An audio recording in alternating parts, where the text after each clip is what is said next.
Баг дунд боловсролын салбарт 2019 онд хийж хэрэгжүүлсэн онцлог ажлууд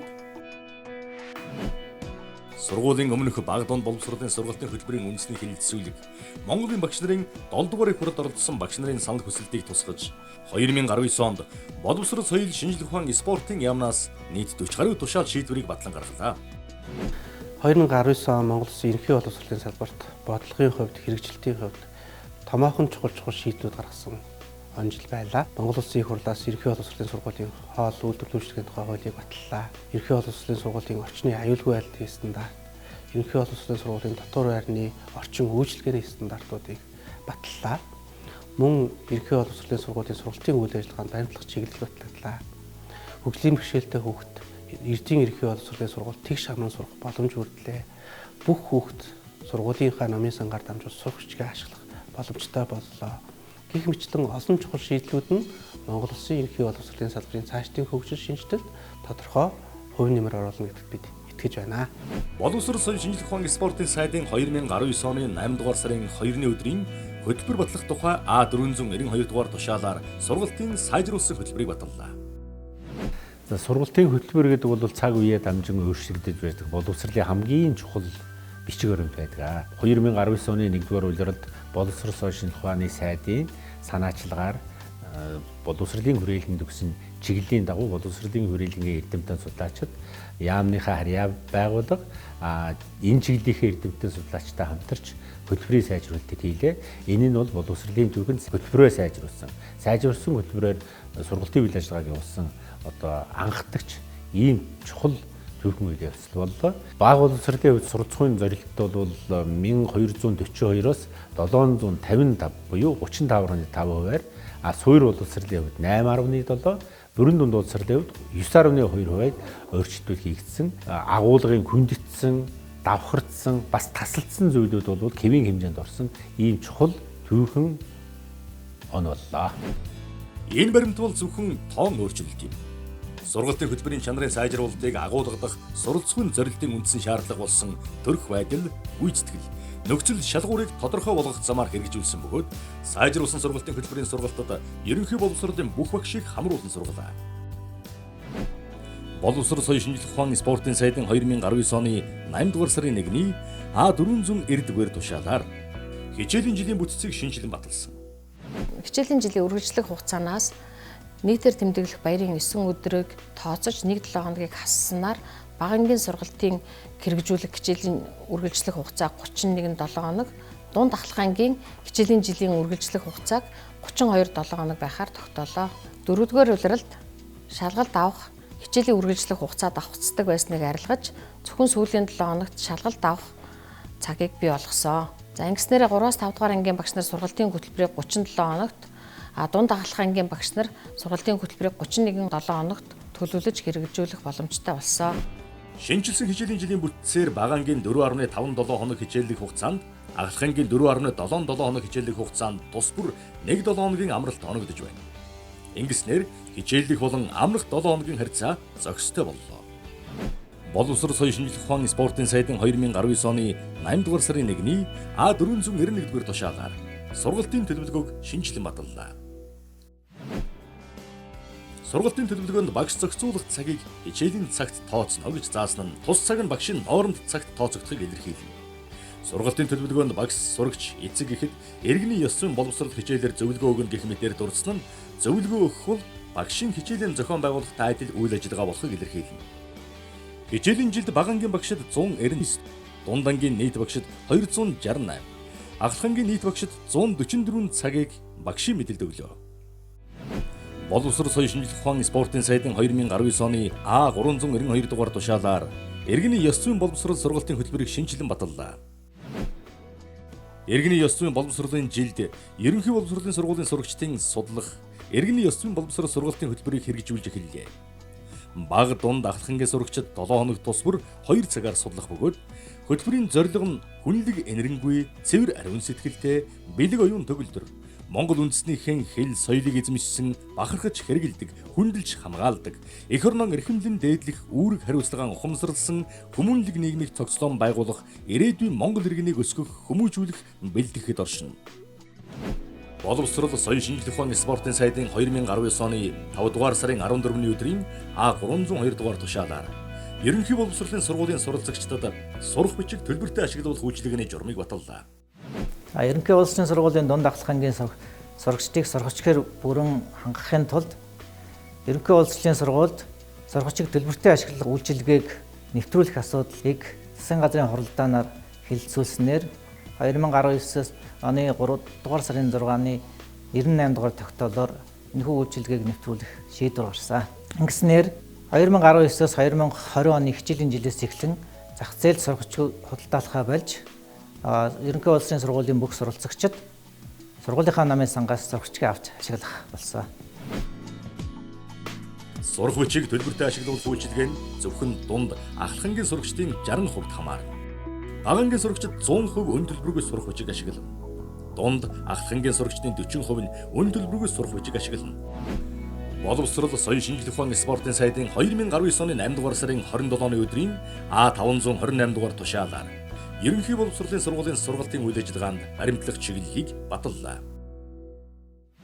Багдон боловсролын сургалтын хөтөлбөрийн хэрэгжилт түнд нөлөөлж байгаа хүчин зүйлийн судалгааг боловсролын хүрээлэн 2018 онд зохион байгуулсан бөгөөд энэхүү судалгааны үр дүнгээр багш нарын ээжид хичээлийн 80% нь бол багш төвтэй сургалт зохион байгуулагдаж байна гэж ингэж гарсан байгаа. Багш нарын үндсэн ажилд зарцуулах хугацаа давтамж нь бол өөрчлөгдөж 37-63 гэсэн харьцаатай. Өөрөөр хэлбэл 63% нь бол нэмэлт ажил гүйцэтгэж байна гэж ийм үр дүн гарсан байгаа. За энэхүү ажлыг цэцлэх зорилгоор боловсрол соёлын шинжилгээ ухааны спортын сайдын А528 дугаар тушаалаар ерөнхий боловсролын сургалтанд баримтлах чиглэл гэдгийг бол баталсан. Мөн энэ хүрээнд боловсрол соёлын шинжлэх ухааны спортын сайдын 2019 оны А192, А200, А689 дугаар тушаалуудыг батлан гаргалаа. Сургалтын үйл ажиллагааны зохион байгуулалтыг сайжруулах, ерөнхий боловсролын сургуулийн эсэлтийн талаар авах зарим арга хэмжээний талаар тодорхой асуудлыг дээрх 2 тушаалаар шийдвэрлсэн. Цаашид хүүхдийг бага наснаас нь эренбилж дугаарлах, бизнесийн ашиг сонирхлоор ашиглах, багш нарыг үндсэн ажлаас өөр нэмэлт ажлуудад даажлан ажилуулахыг хориглох чиглэлд боловсрол соёлын шинжлэх ухааны спортын яам бодлогоо чиглүүлнэ. Монгол улсын их хурлын хуралдаанаар ерөнхий боловсролын сургуулийн хоол үйлдвэрлэл үйлчилгээний тухай хуулийг баталлаа. Ерөнхий боловсролын сургуульд стандартын шаардлагад нийцсэн галтгооны орчин бүрдүүлэх, түүнд нь тоол зөөж тоогооч гэдэг мэргэжлийн хүний нөөц ажиллах, за 1-ээс 12 дугаар ангийн сурагчдад эрүүл аюулгүй шим тэжээлэг хоол хүнсээр үйлчлэх орчин бүртгэхээс гадна тэдэнд хоол шим тэжээлийн мэдлэг олгоход чиглэсэн эрх зүйн орчин бүрдэж байна. 2019 онд ерөнхий боловсролын сургуулийн орчны аюулгүй байдлын стандарт, ерөнхий боловсролын сургуулийн дотор байрны орчин үйлчлэгээний стандарт, цэцэрлэг ерөнхий боловсролын сургууль дотор байрын орчны эрүүл ахуйн стандарт, үндсэн 3 стандарт батлагдсан байгаа. Боловсрол соёлын шинжлэх ухааны спортын сайдын 2019 оны 3 дугаар сарын 17-ны өдрийн А119 дугаар тушаалаар ерөнхий боловсролын сургуулийн үйл ажиллагаанд эцэг их олон нийтийн оролцоо, хариуцлагыг нэмэгдүүлэхэд баримтлах үлгэрчилсэн чиглэл батлагдсан. Мөн цэцэрлэг ерөнхий боловсролын сургуулиас хүүхдийн эцэг их асраа хамгаалагч харгалзан дэмжигчтэй байгуулах гэрээний үлгэрчилсэн чиглэлийг батлаа. Үлгэрчилсэн чиглэл болон гэрээнд ерөнхий боловсролын сургуулийн орчинд аливаа болцсошгүй эрсдэлд хүүхдийг өртгөөс урьдчилан сэргийлэх, эцэг их асраа хамгаалагчийн зүгээс хүүхдэд тавих хараа хяналт, халамжийг сайжруулах, мөн хүүхдийн эрхийн зөрчил гаргахгүй байхад хамтран ажиллахад оршиж байгаа юм а. Боловсрол соёлын шинжлэх ухааны спортын сайдын 2019 оны 10 дугаар сарын А659 дугаар тушаалаар ерөнхий боловсролын сургууль лекц, дугуйлан зохион байгуулах, санхүүжүүлэх аргачлалыг баталсан. Энэхүү аргачлалд ерөнхий боловсролын сургууль секс дугуйлан хүүхдийн хэрэгцээ сонирхол, эцэг их олон нийтийн оролцоонд тулгуурлаж сургууль мэргэжлийн байгууллагад түшиглэж зохион байгуулах энэ зохицуултыг хийж өгсөн. Боловсрол соёлын шинжлэх ухааны спортын сайдын 2019 оны 5 дугаар сарын 14-ний өдрийн А292 дугаар тушаалаар хөгжлийн бэрхшээлтэй хүүхдийг ерөнхий боловсролын сургуульд тэгш хамран сургах журам батлагдлаа. Энэ журмаар хөгжлийн бэрхшээлтэй хүүхдийг ерөнхий боловсролын сургуульд суралцах үйл ажиллагааг зохицуулсан. Мөн 2019 онд Монгол бариал бичгийн стандарт шинээр батлагдсан. Монгол бариал бичгийн стандарт батлагдж байгаа нь хараагүй иргэд нийгмийн харилцаанд бусад хүмүүсийн нэгэн адил тэгш оролцох, бусад хүмүүс хараагүй иргэдтэй бариал бичгээр дамжуулан харилцах, бие биедээ туслах, харилцан суралцах боломж бүрдэж харилцааны чухал хэрэглүүр болох юм. Боловсрол соёлын шинжлэх ухааны спортын сайдын 2019 оны А156 дугаар тушаалаар суур бүрэн дунд боловсрол эзэмшигчдэд боловсролын баримт бичиг олгох дүйцүүлэх журмыг шинжлэн баталлаа. За энэ журмаар ерхий боловсролын сургууль төгсөгчдөд олгодог боловсролын баримт бичгийг боловсролын салбарын мэдээллийн систем ашиглаад шууд хэвлэх технологи зохицуулалтыг хийснээр онцлог байгаа. Ингэснээр технологи ашиглан боловсролын баримт бичиг олгох үйл ажиллагааг хялбаршуулснараа энэхүү журмын нэг онцлог байгаа. Нөгөө нэг асуудал нь гадаад улс оронд ерхий боловсролын сургууль суралцж байгаад шилжин ирж Монгол улсын ерхий боловсролын сургуульд суралцах иргэдийн асуудлыг сургуулийн түвшинд болон орон нутгийн боловсрол соёл урлагийн байгууллагын түвшинд шийдвэрлэж байгаагаараа онцлог нь оршиж байгаамаа. Боловсрол соёлын шинжлэх ухааны спортын сайдын 2019 оны 11-р сарын 28-ны өдрийн А756 дугаар тушаалаар насан туршийн боловсрол хөтөлбөр батлагдлаа.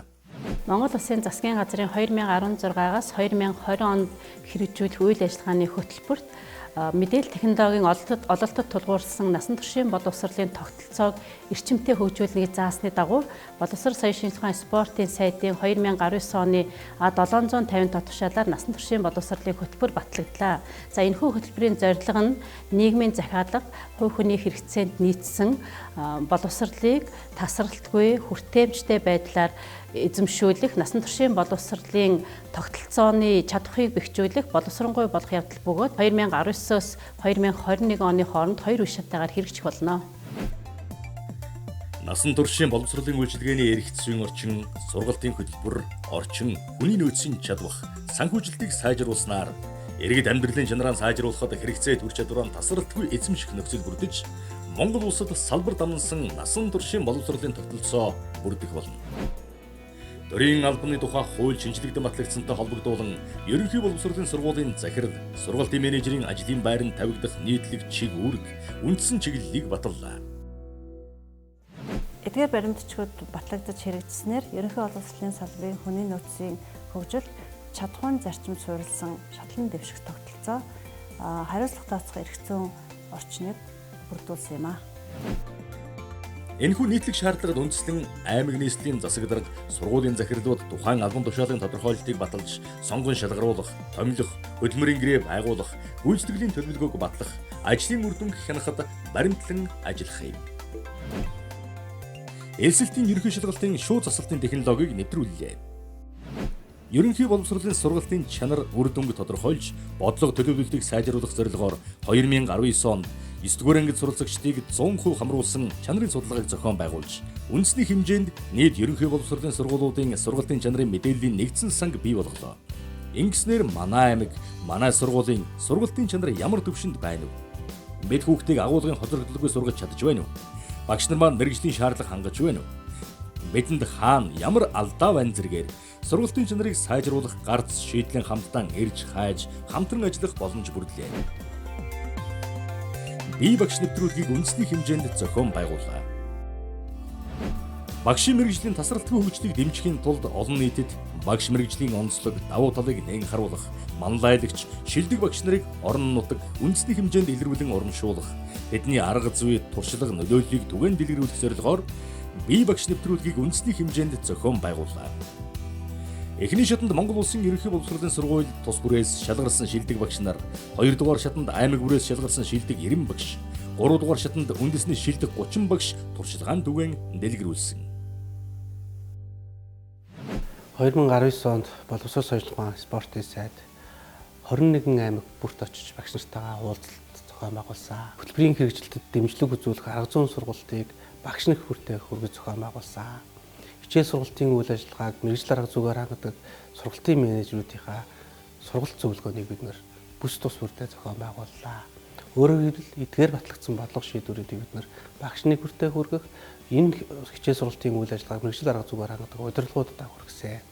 Тэгэхээр сургууль өөрөө бие даасан байдлаар хэрхэн яаж хөгжих, багшийнхаа хөгжлийг хангаж өдөр тутмынхаа үйл ажиллагааг бид нэр хэрхэн удирдах зохион байгуулах юм, хүүхдүүдэд цаашд хөгжүүлэхэд эренбэлж уралдуулдаг энэ байдлыг харж зөвхөн тэр хүүхдтэй чиглэсэн үйл ажиллагаанууд дээр яаж төвлөрч нэгтарч ажиллах юм, эцэг олон нийтийн оролцоог авч тэдний хариуцлагыг яаж нэмэгдүүлэх ингээд олон шин шийдэл, шин дэвшлүүд энэ батлагдсан дүрм журмуудад байгаа.